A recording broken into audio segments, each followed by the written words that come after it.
Sean Zittel here with the president of the World Boxing Council, Mauricio Sulaiman. Mauricio, you have the WBC Grand Prix finals in Riyadh next Saturday. Why don't you tell us what would you say is the main purpose of hosting the WBC Grand Prix finals?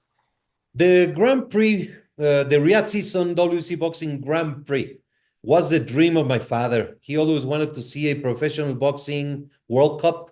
Everything was ready in 2013 in October to take the first fight.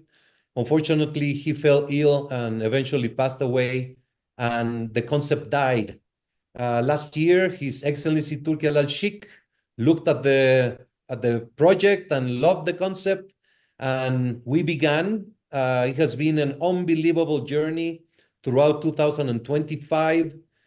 So many people involved to make it happen, so many different groups, the medical from England, VADA from the US, the Boxing Commission, the inspectors, the supervisors, ring officials, the WBC administration, SELA with the logistics on the ground. It has been just a tremendous, great experience, and the results are here. December 20, the finals, the four last fights, which will make 128 fights in Riyadh in the Grand Prix. Kevin Ramirez is a heavyweight in the finals. I was able to talk to him before the fight, and you see he's from, let's call it, a modest place in Argentina. And for a fighter like him, this is a big opportunity. Is he kind of the poster boy for what this tournament's all about? One of them, one of the great stories, from sweeping streets in Argentina to being in Riyadh to the finals. He has defeated four heavyweights when in fact he's a natural cruiserweight.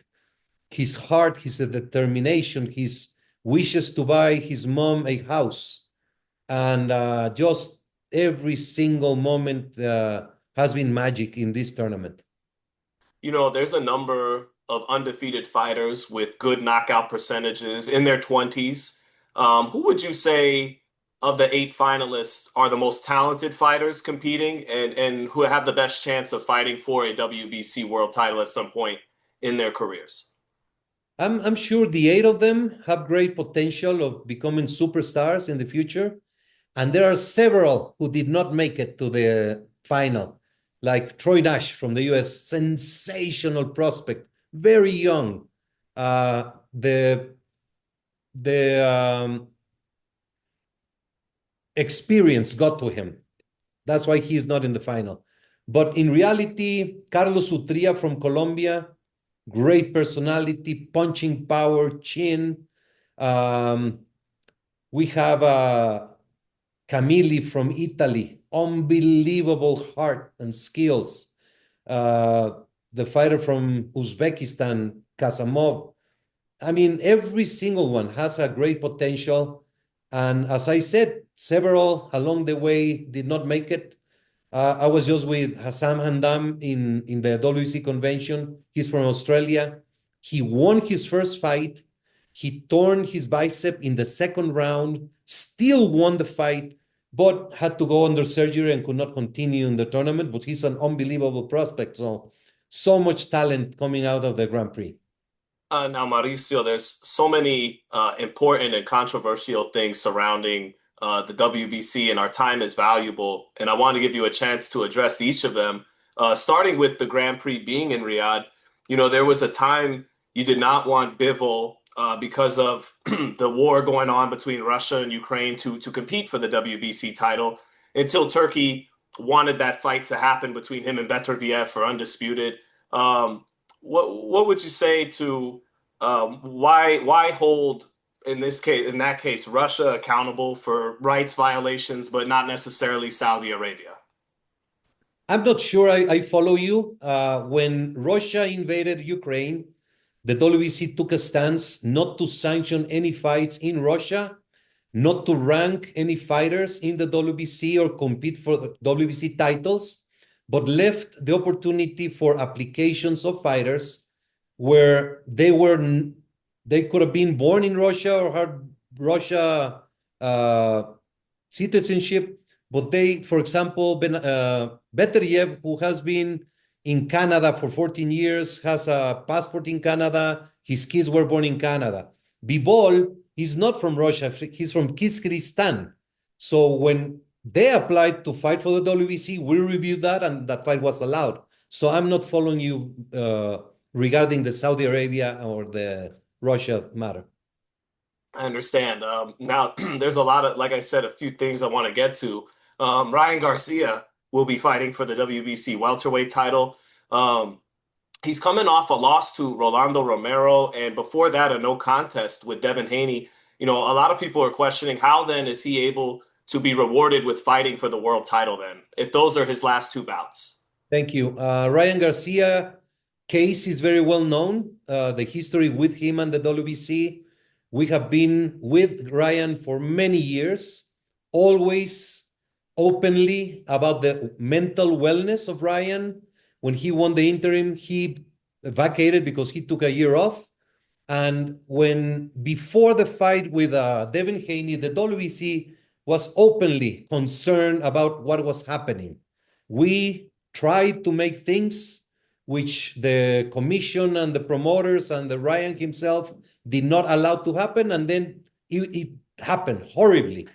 Ryan fell into the deepest, darkest side of humanity, and the WBC expelled Ryan from the WBC. But at no time we left him alone. We stayed very close with him. We left open the possibility for him to go into rehab and do all the things that needed for him to get back into life. We believe in giving opportunities. We all deserve a second opportunity.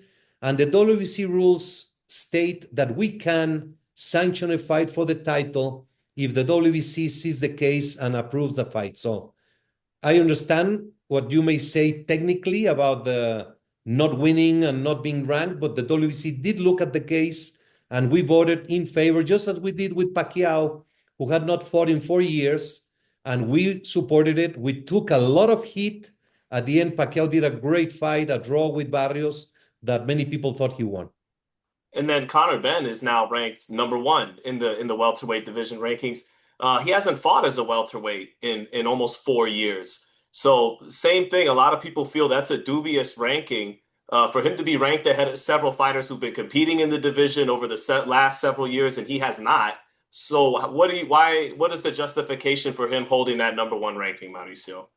Conor Benn was always a welterweight, and he had a horrible injustice on him for a adverse finding.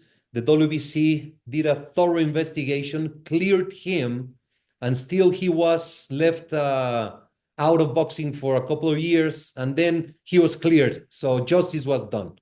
He always expressed to the WBC continuously his desire to fight in welterweight. He took the 2 fights with Eubank in a higher weight category, I think even middleweight, but always expressed that he wanted the WBC title. And when he defeated Eubank, and he made it clear that he is available to fight in the welterweight division, we made it mandatory to fight the winner of Barrios and Ryan Garcia. Now, Stephen Fulton, when Ryan Garcia was not able to make the super lightweight limit, you did not allow him to fight for the WBC title. But last week, Stephen Fulton, he misses weight and is rewarded with an opportunity to win a lightweight title. Why do that? Why that inconsistency from Garcia to Fulton? And why reward a fighter who did not follow the rules with a title shot? It's 2 different cases, and you are correct. Technically, we rewarded Fulton with the opportunity to win a WBC interim, but our decision was based on the petition from the promoter at 2 a.m. in the morning when I had just finished the convention. They called me and they requested, stating that Fulton did not make weight in super featherweight, a fight that had been postponed 3 times, where Oshaki Foster, our champion, had suffered all those consequences, and they requested to save the fight they asked if we could do an interim championship with special conditions. And I said yes. We accepted to support Oshaki Foster to fight, defend his title, go in the ring, win a new title, and he has vacated that. It was a decision based on giving the fighters the opportunity to go in the ring and earn the living more than anything else. I take all the blame, all the critics, I accept them, but the primary decision was to allow the fighters to go into the ring. I understand, Mauricio, the promoters looking out for their interests and petitioning to you, but I look at a situation like Sebastian Fundora and Virgil Ortiz, and rather than allowing them for several months now to fight for two different portions of the title, why not use your authority with the WBC to say, hey, we got to have crown a champion here. You two I'm mandating that the two of you face each other, Ortiz and Fundora. Yes, if you could research what has happened in the division, at what point Ortiz injured his hand, at the other point Fundora injured, I think, his shoulder. So we have given them the opportunity to make defenses of their championship because the other one has not been available at the time. Fundora has a fight scheduled with Thurman, and Ortiz has petitioned a fight with Ennis, and we have accepted both fights with the winners facing each other. Why? Because they were not ready at the same time because of injuries, and because it has been good for the sport with the activity. Fundora had a tremendous win against Sioux. Ortiz had a tremendous demonstration with a first-round knockout against, I forgot his name. Well, he knocked out Erickson Lubin a few Lubin. previous fight. Yeah. So it has been good activity. They're active. They're making a living and preparing for a major fight between them. So we have the order. They both have the opportunity to make a fight and then both face each other. I only have about 2 or 3 minutes here, Mauricio, so I'm going to try and squeeze in whatever I got left for you. Ask Martin for more time. Martin, can I get a couple more minutes, please? Sure thing, Sean. All right. Thank you. Because we're almost done here too, Mauricio. But Matias fighting in New York soon, defending the WBC title. I understand that ultimately the intake of ostarine in his system is below the legal limit threshold. But ultimately, he has a substance in his body that cannot be found by legal means. So how do you address that controversy that he's being allowed to defend the title with an illegal substance in his system? Thank you for bringing the topic. It's very necessary to provide information to media and fans. Every adverse finding or doping situation is different. And whenever there's an adverse finding, the athlete is labeled as a cheater and as guilty without giving them the opportunity. So you are very correct. Ostarine, the levels that he was found, I didn't lose you, huh? No. The levels that he was found are underneath the threshold. So he can fight in New York and Nevada and California. There it is